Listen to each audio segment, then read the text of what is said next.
LibreOffice Drawના editing curves and પોલિગન્સ પરના spoken ટ્યુટોરીયલમાં તમારું સ્વાગત છે. આ ટ્યુટોરીયલમાં આપણે શીખીશું કે ડ્રોમાં વળાંકો અને બહુકોણ કેવી રીતે એડિટ કરવા.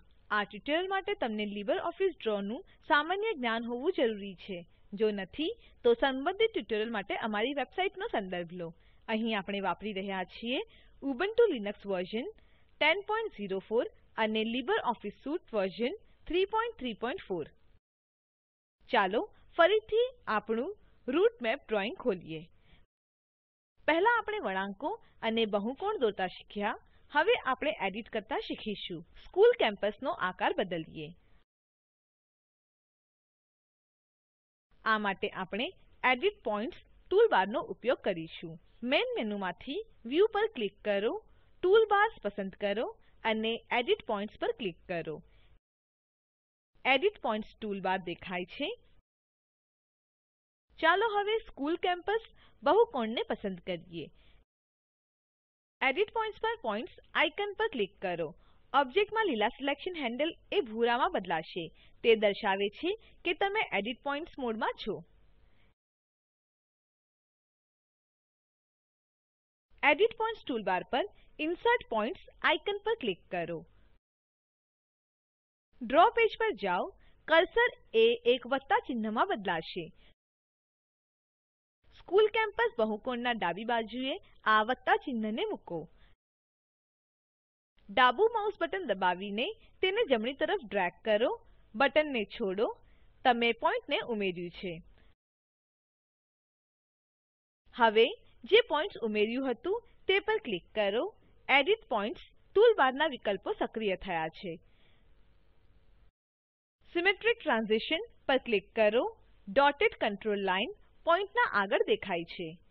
કેમ્પસનો આકાર બદલવા માટે કંટ્રોલ લાઇનને બહારની તરફ ખેંચો. આકાર બદલાયો છે.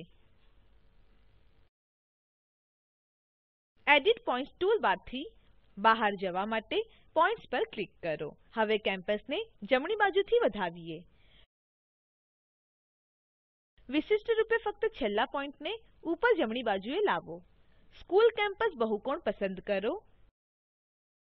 એડિટ પોઇન્ટ્સ ટૂલબારને સક્રિય કરીએ. ભૂરા એડિટ પોઇન્ટ ઓબ્જેક્ટ દેખાય છે. પોઈન્ટ્સને પસંદ કરો. એડિટ પોઇન્ટ્સ ટૂલબાર પર મૂવ પોઇન્ટ્સ પર ક્લિક કરો. તમે જોશો કે ભૂરા પસંદિત પોઈન્ટો હવે ઘટ્ટ ભૂરા થયા છે. હવે ચાલો પોઈન્ટને જમણી બાજુએ ડ્રેગ કરો. આપણે પોતાની જરૂરિયાત મુજબ ગ્રિડને પોઝિશન ઓબ્જેક્ટ પર ઉપયોગ કરી શકીએ છીએ. આપણે સ્કૂલ કેમ્પસનો આકાર ફરી બદલ્યો છે. ટ્યુટોરીયલ અટકાવો અને અસાઇનમેન્ટ કરો. વળાંકો દોરો અને એડિટ પોઇન્ટ્સ ટૂલબાર પરથી તે પર બધા વિકલ્પો લાગુ કરો. ધ્યાન આપો કે તમને એડિટ પોઇન્ટ્સ ટૂલબારમાં પારંગત થવા માટે ખૂબ અભ્યાસની જરૂર છે. છેલ્લે નકશામાં બધા ઓબ્જેક્ટનું ગ્રુપ બનાવીએ.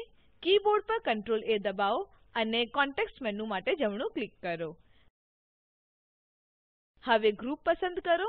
બધા ઓબ્જેક્ટો હવે ગ્રુપમાં છે. નકશો પૂર્ણ થયો છે. તમે ઇમારતોને પણ રંગી શકો છો. લાઈનોને વાપરીને રોડ ઉમેરો, ટ્રાફિક સિગ્નલ ઉમેરો અને તમને જોઈતી અન્ય વિગતો ઉમેરો. અહીં આપણે સેમ્પલ રંગ કરેલ રૂટમેપ છે.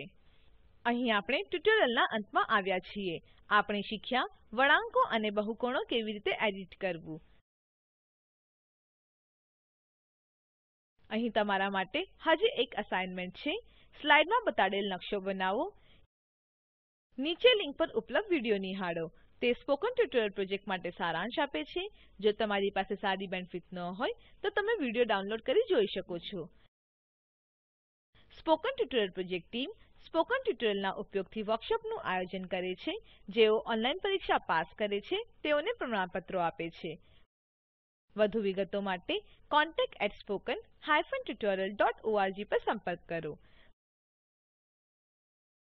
Spoken tutorial project A talk to a teacher પ્રોજેક્ટનો એક ભાગ છે જેને આઇસીટી એમએચઆરડી ભારત સરકાર દ્વારા શિક્ષણ પર નેશનલ મિશન દ્વારા આધાર અપાયેલ છે.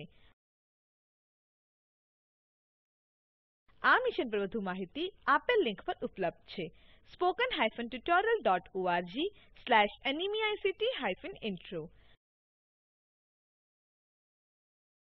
આઈઆઈટી બોમ્બે તરફથી ભાષાંતર કરનાર હું જ્યોતિ સોલંકી વિદાય લઉં છું જોડાવા બદ્દલ આભાર